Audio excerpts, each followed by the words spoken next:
Hi guys, and welcome back to this YouTube channel for another trade recap. Today I'm gonna show you the two trades that I took yesterday on Thursday 29 January of 2026. I have one of my biggest session so far, with one stupid loss here and one absolutely amazing take profit here. I will break down everything for you, and we're gonna start with this chart here. This is the cash session profile chart. I love that template here. I will explain to you, but before we're gonna remove this and just put the price to give you a context. You can see here you have the 20, 21, 22 and so on and so forth until the 30, so today. And this is the 5-minute chart, but you have only the New York session. So this is, you don't have the Asian session, you don't have the London session. This is only New York, because this is where the most volume is transacted on Nasdaq. So that's all that interests me. I don't want to see choppy things, but I love to give relationships between price and volume, because for me, in the financial market, if you see only price or if you see only volume, you're missing half of the information. So I don't use price here. I'm gonna use volume, and I'm gonna show you today. You're gonna learn something, but I use price action for my execution, and I use volume for my analysis, and today I will show you. So we're gonna start with the composite. So the composite typically is the volume profile to the right side on the chart here, that show me all the volume exchange here in all these price actions since the all-time high. Okay, so this profile is gonna show me three information.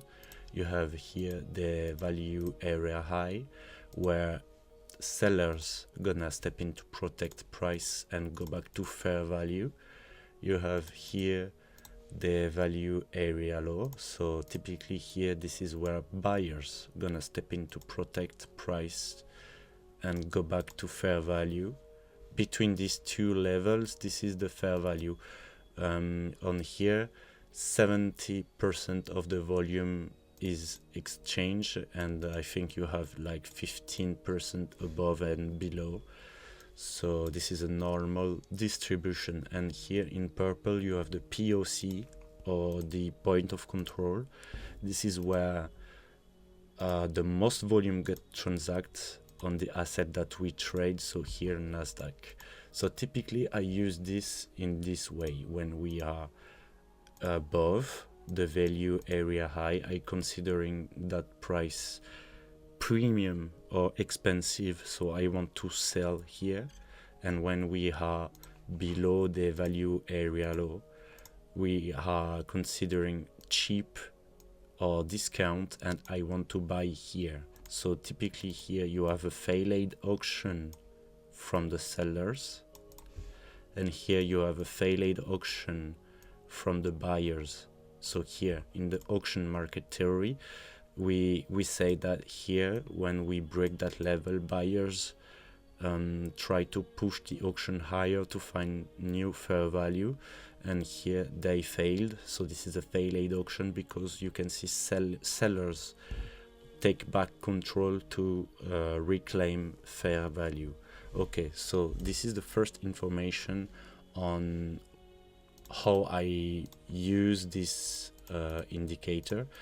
And from here I can just simply remove price and put volume profile instead. So you have the volume profile with the same information, value area high and value area low, and also the POC from each day, from each New York session. So here I remove price, and you can see each day 21, 22 and so on and so forth. So the first information I have here coming into the market is we went from discount and we have find new value higher here once, twice, 3, 4, 5. For 5 times in a row we find new value. So from here to here, from here to here, from here to here, and from here to here. So 7 days in the row we continue higher, we accept that value higher, and from there I wanted to see the price coming back into the value area high here of the composite and continue higher like this towards the all-time high here. That's what I wanted to see for Thursday, so yesterday, and Friday, so today. But that's not what happened. We got a failed auction and we reclaim back fair value. So here I have 2 models that I trade every day in the market. I can either do expansion model or mean reverting.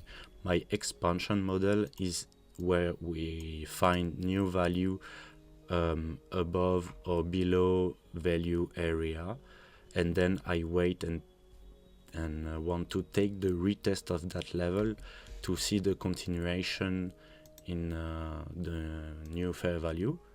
Or I have the mean reverting model, so typically I wait for the failed auction above or below fair value area, and I want to do some ping pong between all the value area with a take profit or break even at the point of control, the POC.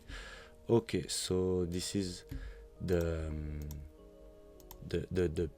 this is the plan for yesterday coming to the market, and then we see something here in this particular day. This is a big distribution day, and we reject a specific level, this one here, the POC from yesterday, so from the 28th, we rejected that level here. You can see it. And now that we saw this, all the analysis on the cash session profile, we can go in the actual execution. So here you can see before the opening is 9:30 a.m. Eastern time, is like this candle, and just before I saw a little bit of ranging here, that gives me the value area here that you can see. And we have 2 important things. We have the POC of that range here, and we have a lot of delta pressure here. The delta pressure, as you can see here, is something that is exceptional for scalping. The delta is showing me the aggressivity between the market participants. So typically here the big horizontal level in red show me that here sellers gonna stepping to go lower because there is a lot of selling pressure here. And typically, so here you have the volume profile like here, and I had a delta profile here that show me that aggressivity. And to know this aggressivity, we can do this calculation. This is buyers minus sellers gives us the delta, and from there the delta can give us the delta percentage. And typically this is an example. So 20 buyers and 100 sellers, you do 20 minus 100, that gives you minus 20 on delta, and then from that number you can research the delta percentage, but I don't use the delta percentage. I just have this that can actually show me the level in price. Okay, so here we can see at the opening we go higher, and we can see here that we have some aggressive buyers stepping into the market.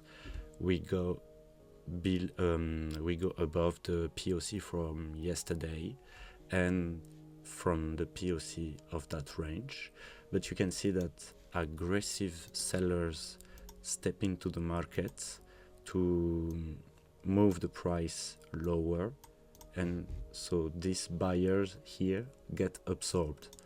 So here you have a failed auction from the buyers to find new higher value, and aggressive sellers step in to protect. And this level here is the confluences.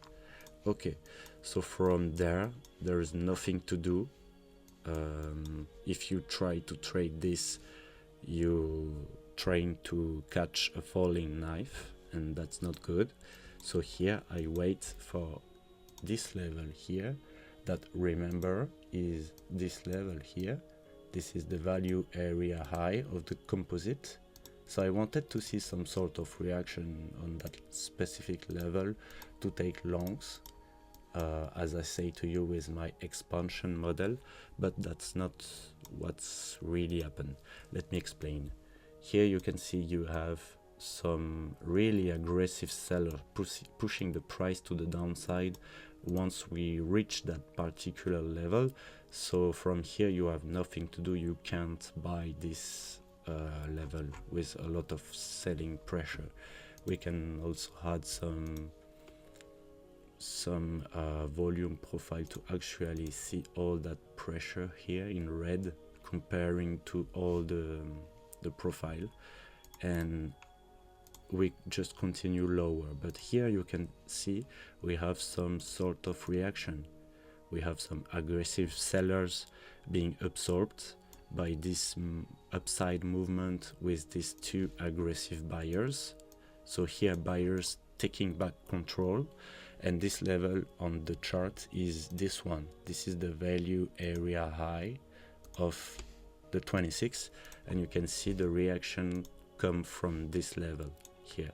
So here I was thinking that buyers absorbed sellers, and we reclaim back the value area high of the composite, so we can continue higher. And then I wait for that movement to happen. I saw another absorption here, and I took my position here with a stop loss below the low, and as you can see I took my stop in 1 minute, so I get out of my position in one single minute, losing 1000, and I was like, oh god, what's happened to me today? That's not possible. But when I do see this video, I can clearly see that this trade was absolutely stupid. Very, very stupid trade. Look, we have on this chart here, I talk about the POC of the composite, and you can see when I put this level here, I will put it in purple. I just buy when the price was just above the POC of the composite, and the POC of the composite acts as a magnet for the price. So here, buying here, knowing that just below me there is the POC of the composite, this was stupid. It was a very stupid loss. So this is a lesson that I took from this session, and I will not do this mistake anymore. I can clearly tell you that, because this is like losing free money. But yeah, so from here I wait for the price to break the POC of the composite with this candle, and you can see there is no buyers willing to protect that level and reclaim higher prices. So from here I just typically sold, put my stop above the candle high and above the POC of the composite, and my final target was here. And this is something really interesting. I will show you. I can do this. So from here you have two individual volume profile. You have the 22 and the 23 January of 2026, and you can see something interesting is this thing. You have the POC of the 22 and the value area low of the 23 in the same level. So here you have a very clean information, and with my platform I can make something very cool. Is I right click here and I can merge to have these two profiles, these two particular day in one single profile. So here I have the volume of this 2 day, and I have the POC of this 2 day here that I can use as a target for the price. And this is very an interesting way to analyze the charts. So this was my trading session of the Thursday 29 January of 2026. Thank you for seeing that video, and I will see you in the next one. Just after this you're gonna have the full session on video, so if you want to see the actual execution and the trade management, make sure to watch the video until the end. Thank you very much guys, and have a nice day.